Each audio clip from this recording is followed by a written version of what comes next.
राधे राधे। राधे ज्ञान सागर में आप सभी का स्वागत है। आइए महाशिवरात्रि पर्व के अनंतर और भगवान शिव जी की महिमा की गाथा का वर्णन करते हुए मैं आज आप लोगों को ऐसी एक महत्वपूर्ण जानकारी साझा करने जा रहा हूं, जिसको जान करके संसार में हम लोग अपने जीवन में जिस व्यक्ति की भी जैसी भी कामना होगी उसको पूरा करने के लिए भगवान शिवरात्रि में और महाशिव जी के लिए महाशिवरात्रि के दिन भगवान शंकर जी के लिए या फिर शिवलिंग में ऐसे कौन कौन से द्रव्य चढ़ाने से क्या क्या फल जल्दी प्राप्त होते हैं उनके विषय में बताता हूँ।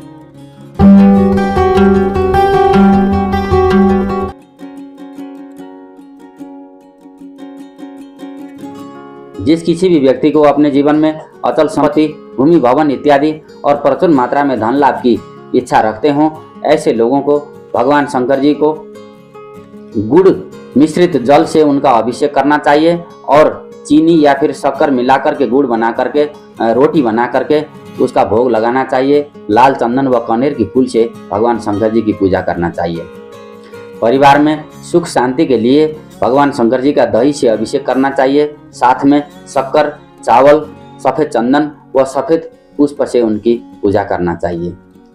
काला सर्प योग जिनकी कुंडली में बना हुआ है, ऐसे लोगों को काला सर्प योग की शांति के लिए निरंतर महामृत्युंजय का जाप भगवान शंकर जी के मंदिर में बैठ करके या फिर शंकर जी के सानिध्य में बैठ करके करना चाहिए। भैरव उपासना से भी काला सर्प योग कुछ हद तक शिथिल पड़ जाता है। जिनको रोजगार मिलने में असुविधा हो रही हो या फिर लाख प्रयत्न करने पर भी जॉब नहीं मिल पा रहा हो, ऐसे लोगों को गन्ने का रस से भगवान शंकर का अभिषेक करना चाहिए और उनको भांग, धतूरा, दूब और खास करके पान सुपारी से उनकी पूजा करनी चाहिए। जिन किसी लोगों के काम कार्य में बाधा आ रही हो या फिर समय से काम संपन्न नहीं हो पा रहा हो, तो ऐसे लोगों को सुगंधित तेल या फिर इत्र इत्यादि से भगवान शिव जी की अभिषेक करना चाहिए।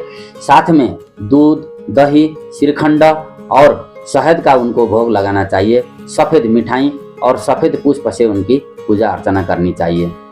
यदि किसी व्यक्ति को जीवन में धन संबंधी समस्या आ रही हो, तो ऐसे लोगों को भगवान शंकर जी के पंचामृत से अभिषेक करना चाहिए।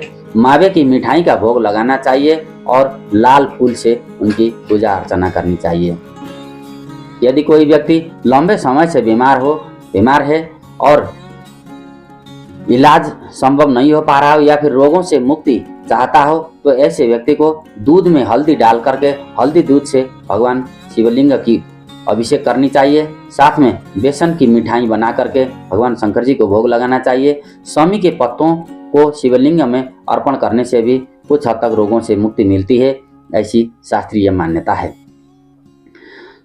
आजकल हम लोग देखते हैं कई सारे बाल बालिकाएं और छात्र छात्राएं खास करके प्रतियोगिता परीक्षा कंपटीशन में कई प्रकार के रिटर्न पेपर देते हैं, फिर भी उसमें सफल नहीं हो पाते हैं। तो ऐसे प्रतियोगी परीक्षार्थियों की सफलता के लिए ऐसे जातकों को तिल के तेल से भगवान शंकर जी का अभिषेक करना चाहिए और मिठाई का भोग लगाना चाहिए।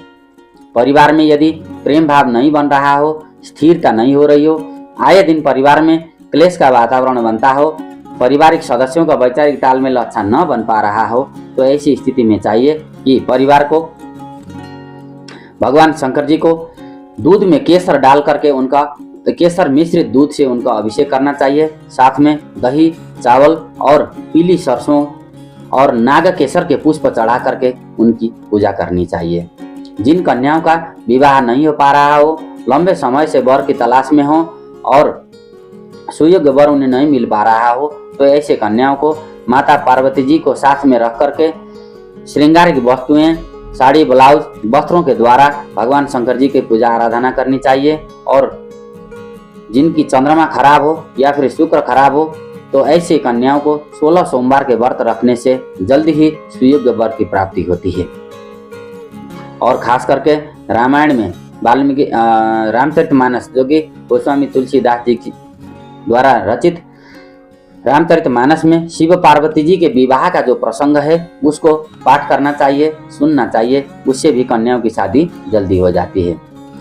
जिन लोगों का साढ़े साती अड़ैया शनि या फिर शनि की महादशा चल रही हो और कुंडली में शनि की स्थिति अच्छी नहीं हो या फिर खराब फल दे रहे हों, ऐसे जातकों को सरसों के तेल से भगवान शिव जी का अभिषेक करना चाहिए और महामृत्युंजय का जाप करना चाहिए, जिससे कि साढ़े साती का प्रभाव न्यून हो जाता है। जीवन में मान सम्मान और पद प्रतिष्ठा के लिए चीनी और घी से भगवान शिव जी का अभिषेक करना चाहिए, शिवलिंग की पूजा करनी चाहिए। सुख समृद्धि के लिए जो भी अन्न हम अनाज भोग लगाते हैं, उस अन्न से भी शिवलिंग का अभिषेक करना चाहिए, उन अन्न को उनका भोग लगाना चाहिए। ऐश्वर्य और पारिवारिक सुख के लिए भी तिल का तेल से अभिषेक करना चाहिए, तिल के तेल का दीपक जलाना चाहिए। आकस्मिक आपदाओं से बचने के लिए खास करके जो भी दुर्गम क्षेत्र में काम करते हैं, बहुत ज़्यादा खतरनाक जगहों पर काम करते हैं और जिनका काम ही ऐसा रिस्की होता है, ऐसे लोगों को समय समय पर अन्न वस्त्र का दान करना चाहिए और जब भी संभव हो भगवान शिवजी में शिवलिंग में जाकर के जल चढ़ाते रहना चाहिए। भगवान भोलेनाथ को हम जो भी वस्तु चढ़ाते हैं, अर्पण करते हैं या फिर उनकी पूजा अर्चना करते हैं, भोलेनाथ जल्दी ही प्रसन्न होकर के हम सभी के जीवन में कृपा बरसाते हैं और हम सब लोगों को कल्याण करते हैं। राधे